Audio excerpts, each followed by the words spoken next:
ప్రియ స్నేహితులారా, ఈనాటి దివ్యవాక్కు కార్యక్రమానికి మిమ్మందరినీ ప్రేమతో ఆహ్వానిస్తున్నాము. యేసుక్రీస్తు సేవకురాలుగాను అపోస్తురాలుగాను ఉండుటకు పిలువబడిన దానను, సువార్త నిమిత్తము ప్రత్యేకింపబడిన దానను అయిన సిస్టర్ దీప పంచుకొను దివ్యవాక్కు.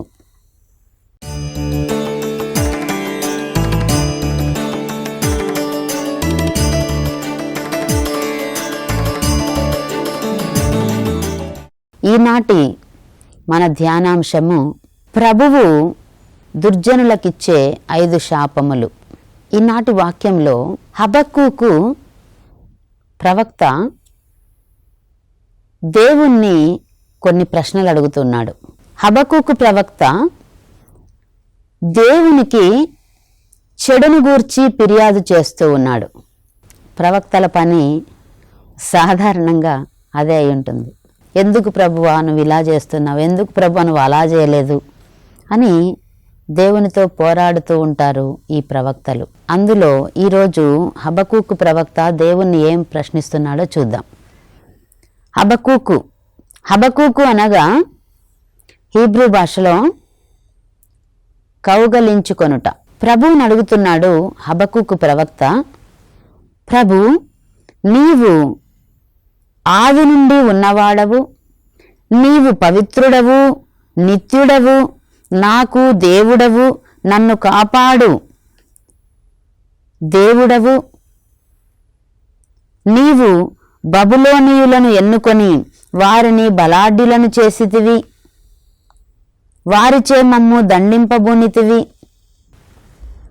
పవిత్రమైన నీ నేత్రములు చెడును చూడజాలవు గదా. చెడ్డకు పాల్పడు వారిని చూచి నీవు సహింపజాలవు కదా. నీవు ద్రోహబుద్ధి గల వారిని చూచి ఓర్చుకోగలవా? అట్లయినా వారు తమ కంటే న్యాయవంతులైన ప్రజలను నాశనము చేయుచుండగా నీవు నోరు కదపవేమి? ఎంత ధైర్యం! దేవుణ్ణి అడుగుతున్నాడు. ఒక ప్రవక్తకి ఎంత ధైర్యమో చూడండి.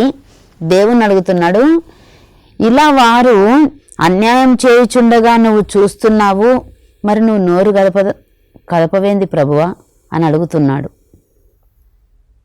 ఇలా అడిగినప్పుడు దేవుడు హబక్కూకు ప్రవక్తతో తెలియజేస్తున్నాడు. హబక్కూకు ప్రవక్త ఇక చెప్తున్నాడు, ప్రభువు నా క్రింది జవాబు నొసగను. నేను అడిగిన ప్రశ్నలు ఏంటంటే, ప్రభువా అవినీతి పరులను అన్యాయపరులను నువ్వు చూస్తున్నావు, వారు వేరే వారి మీద దౌర్జన్యం చేస్తున్నారు, కానీ మరి నువ్వు నోరు కదపడం లేదేంటి? ఇంత అన్యాయాన్ని నువ్వు ఎలా చూడగలుగుతున్నావు? అసలు నువ్వు చెడును చూడలేవు కదా, నువ్వు చెడును వినలేవు కదా, మరి ఇలా చెడు చేసే వారిని గురించి నువ్వు ఎందుకు నోరు కదపడం లేదు అని అడిగినప్పుడు దేవుడు తనకు జవాబిచ్చిన విషయాన్ని హబక్కూకు ప్రవక్త మనకు తెలియజేస్తున్నాడు. ప్రియ స్నేహితులారా, ప్రతి ప్రవక్త గురించి మనం తెలుసుకోవాలంటే, ప్రతి ప్రవక్త దేవునితో ఏ విషయం గురించి పోరాడాడు అని మనం తెలుసుకోవాలంటే, ప్రతి ప్రవక్త జీవితంలో ఏమి జరిగింది, ప్రజల నుండి ఆ ప్రవక్త ఏమి అర్థం చేసుకున్నాడు, ప్రజలు ఆ ప్రవక్తను ఎలా ఆదరించారు లేదా ఎలా హింసించారు, లేదా ప్రవక్త దేవునికి ఎలా ప్రార్థించాడు, దేవుడు ఆ ప్రవక్తను ఎలా ఆదరించాడు, ఈ విషయాలను మనం తెలుసుకోవాలంటే ఖచ్చితంగా ప్రియ స్నేహితులారా, పవిత్ర గ్రంథమైన మన జీవితానికి ఒక అర్థమైన బైబిల్ గ్రంథాన్ని తప్పకుండా చదవవలసిన అవసరం ఉన్నది. ప్రియ స్నేహితులారా, ఈరోజు నేను ఈ యొక్క అంశం ఎందుకు తీసుకున్నాను అనంటే,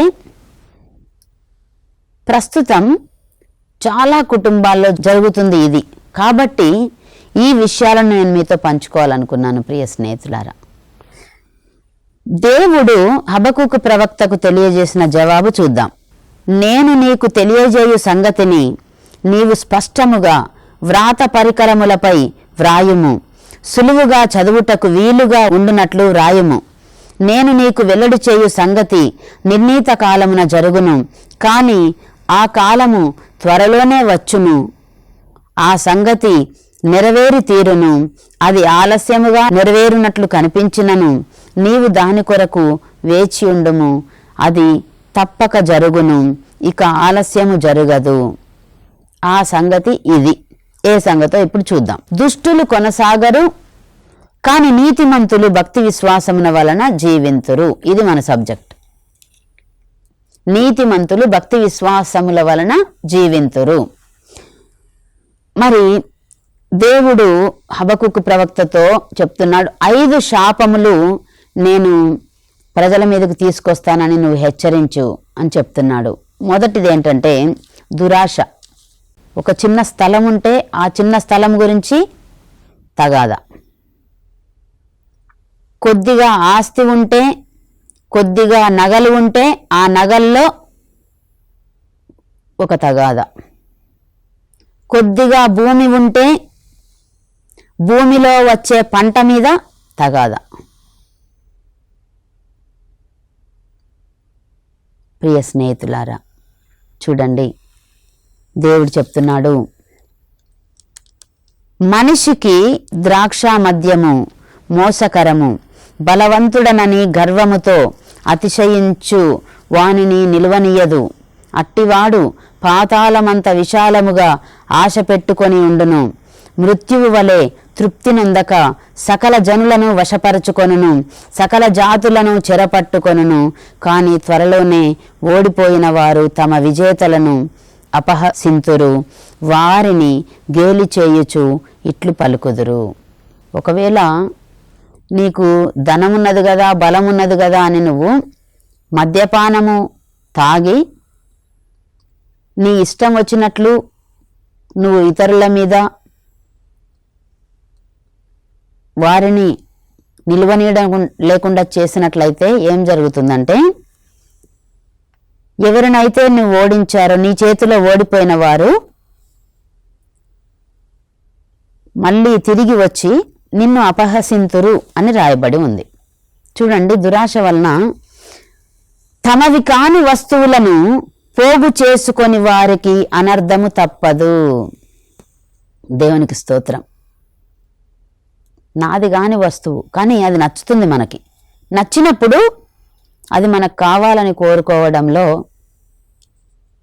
చాలా అనర్థం తప్పదు. ఎందుకంటే బాకీదారుల నుండి సొమ్ము ప్రోగు చేసుకొని ఎంతకాలము మీరిట్లు సంపన్నులగుతుందరు? బాకీదారుల నుండి సొమ్ము ప్రోగు చేసుకొని, వాళ్ళు కొద్దిగానే బాకీ ఉన్నారు నీకు, కానీ ఆ కొంచెం బాకీ కోసం నువ్వేం చేస్తావంటే వారిని జీవితాంతము నీ దగ్గర పని చేసుకునే కూలీలుగానో బానిసలుగానో నువ్వు చేసుకుంటున్నావు. ప్రియ స్నేహితులారా, ఇలాంటి వారు మనలో ఉన్నట్లయితే జాగ్రత్త అని హబకుక్కు ప్రవక్త ద్వారా దేవుడు తెలియజేస్తూ ఉన్నారు. మీ అప్పుల వారికి మీరే అప్పుల పాలగుదురు. మీకు వేరే వాళ్ళు అప్పివ్వాలి, కానీ వాళ్ళకి మీరే అప్పిచ్చే స్థితికి మీరు చేరుకుంటారు ఇలా చేసినట్లయితే అని దేవుడు సూటిగా మనతో మాట్లాడుతున్నారు. ప్రియ స్నేహితులారా, చూడండి, శత్రువులు వచ్చుటను చూచి మీరు గడగడ వణుకుదురు, వారు మిమ్ము కొల్లగొట్టుదురు. మీరు చాలా జాతులను దోచుకొంటిరి. మీరు హత్యలు చేసిన కారణమున లోకమునందు దాని నగరములందు వసించుచున్న జనులను హింసించిన కారణమున ఇప్పుడు మిగిలియున్న జాతులు మిమ్ము దోచుకొనును. చూడండి, అంటే అందరి విషయాల్లో నేను చెప్పడం లేదు, కానీ కొంతమంది విషయాల్లో ఏ విధంగానైతే దురాశతో వాళ్ళు తమకు కాని విషయాలను వారు సాధించారో, వాళ్ళు పొందుకున్నారో, అవన్నీ కూడా ఒక్కొక్కటిగా వెళ్ళిపోతాయి. ఎందుకంటే నీవు చేసిన అన్యాయము, నువ్వు చేసిన హత్యలు, నీవు చేసిన దౌర్జన్యము, హింస, అదంతా కూడా నీకు తోడుగా వస్తుంది. అందుకనే నీకు అప్పిచ్చే వాళ్లకు నువ్వు అప్పిస్తావట, అంటే నువ్వే వాళ్ళ అప్పు తీరవాలి. ఇలాంటి స్థితి నీకొస్తే ఎంత బాధ. ప్రియ స్నేహితులారా, ఆలోచన చేయండి. దురాశ దుఃఖమునకు చేటు అని ఒక సామెత ఉన్నది. ఒక స్త్రీ నాకు 2 రోజుల ముందు ఒక ఆమె కలిసింది. ఆమె చెప్తుంది, అమ్మ, నాకు ఒక్కగానొక కూతురు, మా భర్త చనిపోయాడు, 5 సంవత్సరాలైంది చనిపోయి, మరి భర్త ఉన్నప్పుడు ఇల్లు కానీ ఏ ఆస్తి భూమి కానీ తనున్నప్పుడు రాసుకోలేదు కాబట్టి ఎవరికెంత అని రాసుకోలేదు. ఇప్పుడు మా మర్ది ఏం చెప్తున్నాడంటే, నాకు ఒక కూతురు కొడుకున్నారు, మాది పెద్ద కుటుంబం, నీకొక్క కూతురే ఉంది కాబట్టి వెనక ఒక రేకుల షెడ్ ఉంది కాబట్టి ఆ రేకుల షెడ్ అమ్ముకుంటావో నీవు అక్కడ ఉంటావో నీ ఇష్టం, కానీ ఈ ఇంట్లో మాత్రం మేమే ఉంటాము, మేము నీకు ఇవ్వము. ప్రియ స్నేహితులారా, ఎంత అన్యాయం ఇది! ఎందుకు చెప్తున్నానంటే, ఇంకా ఇలా ఇప్పుడు ఈ వాక్యం చూస్తున్న వాళ్ళల్లో ఇంకా ఎవరైనా ఉంటే ప్రియ స్నేహితులారా, మంచి జరగదు. ఆ సమయానికి మంచి జరుగుతున్నట్లు మనకు అనిపిస్తుంది, మనము గెలిచాము, మనం విజయం సాధించాము, ఎందుకంటే మనం అనుకున్నది జరిగింది, మనకు మంచిగా పెద్ద స్థలం వచ్చింది, మనకు పెద్ద ఇల్లు వచ్చింది, మనకు మంచి భూమిలో మంచి భాగం మనకు వచ్చింది అని నువ్వు సంతోషిస్తున్నట్లయితే, ఆ విధవరాలి కన్నీరు నీ మీద పడుతున్న సంగతి నువ్వు మర్చిపోతున్నట్లయితే అనర్థం తప్పదు. ప్రియ స్నేహితులారా, జాగ్రత్త అని ప్రభువు హబక్కుకు ప్రవక్త ద్వారా తెలియజేస్తున్నారు.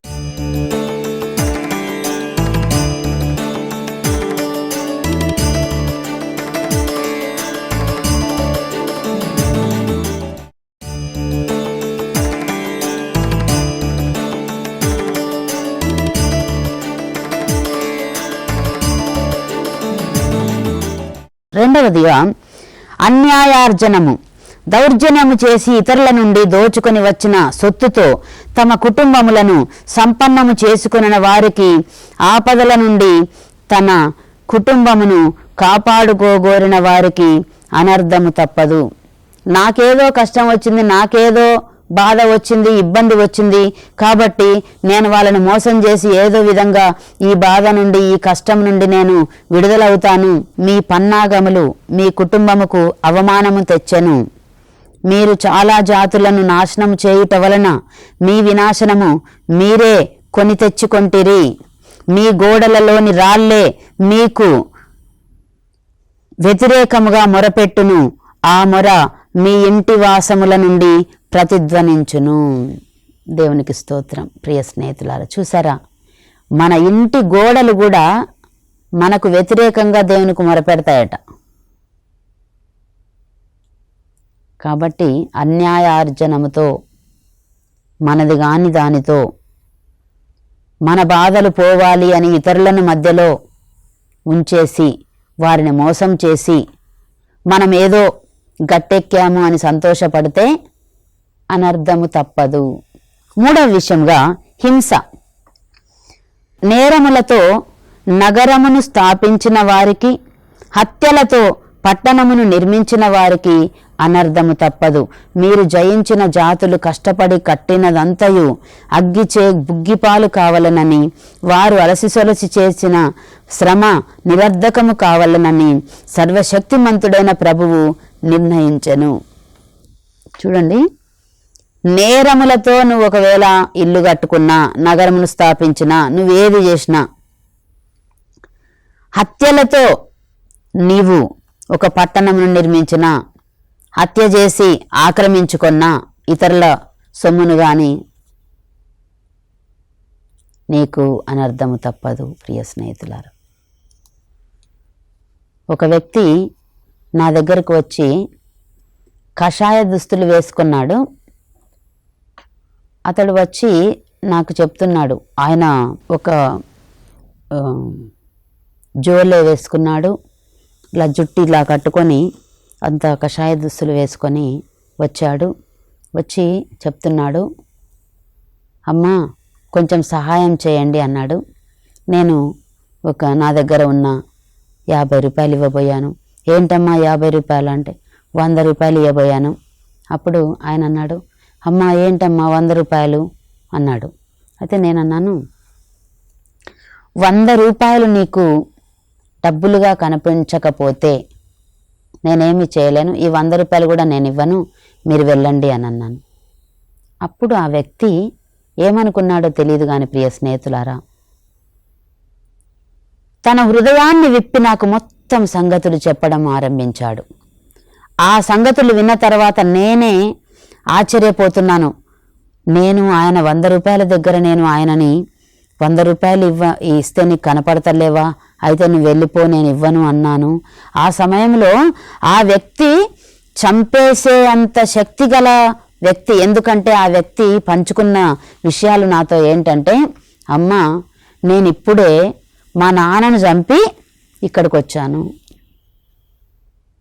ప్రియ స్నేహితులారా, అంటే హత్య చేయడం అంటే ఒక వ్యక్తికి ఎంత చిన్న విషయంగా మారింది చూసారా? చిన్న విషయంగా.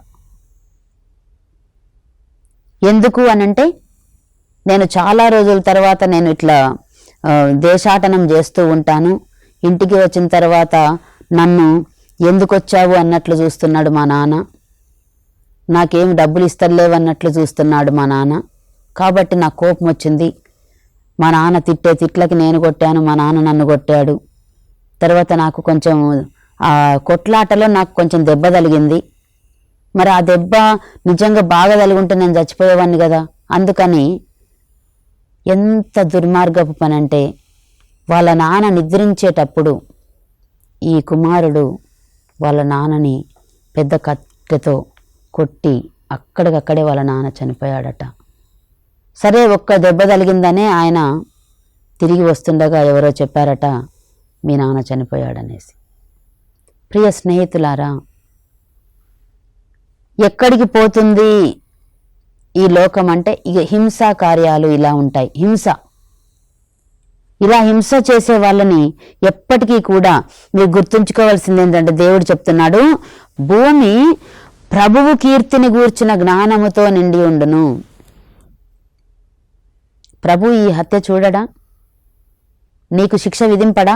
కాబట్టి జాగ్రత్త అని ప్రభు తెలియజేస్తున్నాడు. ప్రియ స్నేహితులారా, చూడండి 4వ విషయము క్రౌర్యము. ఇతరులచే ప్రభువు శిక్ష అను మద్యమును త్రాగించిన వారికి, వారిని త్రాగించి వారి నగ్నమును కాంచిన వారికి అనర్థము తప్పదు. మీ తరపున మీరు కీర్తికి బదులుగా అపకీర్తి తెచ్చుకొందురు. మీరు కూడా త్రాగి నగ్నత్వమును ప్రదర్శింతురు. మీ శిక్షయను మద్యమును ప్రభువు మీకు అందించును. మీ కీర్తి అపకీర్తిగా మారిపోవును. ఎప్పుడు జరుగుతుంది ఇది అనంటే, నీవు ఇతరులను పాపానికి పురిగొలిపినప్పుడని ప్రభువు చెప్తున్నారు ఇక్కడ. ప్రియ స్నేహితులారా, ఈ 5 అనర్థాలు అంటే దురాశ, అన్యాయముగా ఆర్జించడము, హింసాత్మకమైన చర్యలను చేయడము, క్రౌర్యము అంటే క్రూరంగా ఇతరులచే వారు పాపం చేయడానికి పురిగొల్పడము, అదంతా అలాగే విగ్రహారాధన చేయడము, ఇవన్నీ కూడా అనర్థాలు. మీకు ఒక రోజుకు ఇవన్నీ కూడా మీ కుటుంబాలకు ఎలాంటి ఫలితము ఇవ్వకపోగా చాలా అనర్థాలు చోటు చేసుకుంటాయని దేవుడు సెలవిస్తున్నాడు. ప్రియ స్నేహితులారా, ఇది కల్పిత కథలు కాదు, లేకపోతే ఎక్కడి నుండో పుస్తకాల్లో నుండి తీసుకొచ్చినవి మీకు చెప్పడం కాదు, కానీ దేవుడు తన ప్రవక్తల ద్వారా మాట్లాడిన మాటలు నిక్కచ్చిగా ఉన్నది ఉన్నట్లుగా ప్రకటింపబడుతున్నవి. ప్రియ స్నేహితులారా, కాబట్టి జాగ్రత్త వహిద్దాం. మనది గాంధీ ఏది కూడా ఒక్క రూపాయి కూడా మనము తీసుకున్నట్లయితే, ఎక్కడైనా మనం ఏ పరిస్థితిలో ఉన్నా కూడా మనకు కానిది ఒక్క రూపాయి మనం తీసుకుంటే అది మనకు అనర్థము, అది మనకు మంచి కాకపోగా అది మనకు శాపంగా మారుతుందని దేవుడు ఈరోజు తెలియజేస్తున్నాడు. కాబట్టి జాగ్రత్త వహించుదాం. అలాగా మనం ఎవరినైనా అలా చేసి ఉంటే, మీరు చూస్తున్న వారిలో ఎవరైనా అలా ఇతరులను చేసి ఉంటే జాగ్రత్త. రెక్టిఫికేషన్ అంటే మళ్ళీ మీరు హృదయ పరివర్తన చెంది ఆ విషయంలో జాగ్రత్త వహించి అన్యాయం చేసిన వారికి మళ్ళీ తిరిగి ఇచ్చేయండి. ఎందుకంటే అది ఎప్పటికీ కూడా శాపంగా మారుతుంది. ఈరోజు మనం సంతోషంగా ఉన్నామేమో కానీ తరతరాల శాపాన్ని మనము పొందుకున్న వారం అవుతాం. ప్రియ స్నేహితులారా, అందుకే హబకుక్కు ప్రవక్త ద్వారా దేవుడు మనకి ఈ సత్యాన్ని తెలియజేసి ఉన్నాడు. చిన్న ప్రార్థన చేసుకుందాం. సర్వశక్తిమంతుడా, సర్వోన్నతుడా, నీ దివ్య పాదాలకు వందనములు తండ్రి. ఇదిగో ప్రభువా, దురాశ వలన, అన్యాయార్జన వలన ప్రభు, అలాగే క్రౌర్యం వలన, హింస వలన, విగ్రహారాధన వలన తండ్రి, ఈ యొక్క వాక్యంను వింటున్న ప్రజలు కానీ ప్రభు, ఏ సంఘాలు కానీ తండ్రి, ఇలాంటి పాపములలో చిక్కుకొన్నట్లయితే వారిని విడుదల చేయమని వేడుకుంటున్నాము తండ్రి. ప్రభు, నీతియుక్తంగా సంపాదించేది ఏదైనా ఐశ్వర్యంగాను ఆశీర్వాదంగాను మారుతుంది. అన్యాయంగా ఆర్జించిన ఏదైనా కూడా అనర్థంగా మారుతుంది అని, మీరు చేసింది మీకే తిప్పికొడుతుందని ప్రభువా సూటిగా నువ్వు హబకుక్కు ప్రవక్త ద్వారా మాట్లాడి ఉన్నావు తండ్రి. నీకు స్తోత్రములు ప్రభు.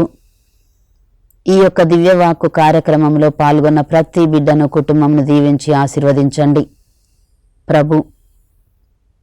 వారు ఇలాంటి చిక్కు సమస్యలలో చిక్కుకొన్నట్లయితే మంచి హృదయాన్ని దయచేయండి తండ్రి. మళ్ళీ సర్దుకునే గుణాన్ని వారికి దయచేయండి ప్రభువా. ఇతరులను మోసగించుటలో ఏమాత్రము వెనుకకు తీయకుండా ఉన్న వాళ్ళని తండ్రి, వారికి మారు మనసును దయచేయండి తండ్రి. దయగల ప్రభు, ఈ లోకంలో ఉండగానే పరలోక సంపదను ఆశించుటకు మాకు జ్ఞానమును దయచేయండి తండ్రి. ఇప్పటి వరకు మేము చేసిన ప్రతి పనిని దీవించి ఆశీర్వదిస్తున్న తండ్రి, రానున్న రోజులలో తండ్రి ప్రభు, మేము చేసే ప్రతి పనిని, కార్యమును దీవించండి, ఆశీర్వదించండి. ప్రతి ఒక్కరికి నీ ఆధ్యాత్మిక మేలులను, అనుగ్రహాలను దయచేసి ప్రభువా, నీ నీతియుక్తమైన జీవితంలో ముందుకు సాగే భాగ్యంను దయచేయమని నజరేయుడా యేసు ప్రభువా నీ పరిశుద్ధమైన పవిత్రమైన నామమున అడిగి బ్రతిమాలు వేడుకొనుచున్నాము తండ్రి. ఆమెన్. యేసు రక్తమే జయము, ప్రభు యేసు రక్తమే జయము, యేసు నామమందే సంపూర్ణ విజయము, యేసు నామమందే సంపూర్ణ స్వస్థత, యేసు నామమందే సంపూర్ణ విడుదల. హల్లెలూయా, హల్లెలూయా, హల్లెలూయా. ప్రియ స్నేహితులారా, వచ్చే వారం ప్రసారమయ్యే దివ్యవాక్కు కార్యక్రమం కోసం అందరం వేచి ఉందాం. అంతవరకు సెలవు. చూస్తూనే ఉండండి మన దివ్యవాణి కథోలిక టీవీ ఛానల్.